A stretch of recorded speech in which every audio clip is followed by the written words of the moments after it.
Pangabog talaga ang beauty ni Bel Mariano. Simula sa January 27, back-to-back siyang napapanood sa Primetime TV. May special participation nga kasi sa Incognito si Bel at sasalang na rin sa January 27 sa Free TV.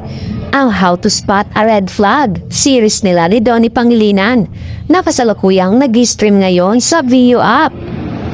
Yung karakter ni Bel sa Incognito ay mukhang aabuti ng 3 weeks. Marami nga ang nagulat nang ipakita siya sa trailer ng Incognito last December. Inilihim kasi muna ang special guesting ni Bel sa action drama series pinagbibidaan ni na Richard Gutierrez, Daniel Padilla, Ian Veneracion.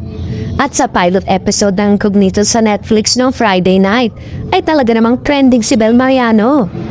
Tuwang-tuwa nga ang mga fans ni Bel dahil first episode pa lang ng Incognito ay sumalang na siya.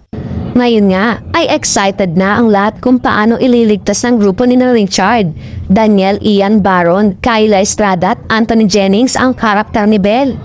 Sa Monday naman, kung kakabog-kabog ang dibdib ng mga fans habang inililigtas ang karakter ni Bel sa Incognito. Magpapakilib naman sila Donnie sa How to Spot a Red Flag. Iba talaga si Bel, talagang back-to-back sa Primetime TV ang beauty niya. Siya na nga ang bagong primetime princess ng Kapamilya Network.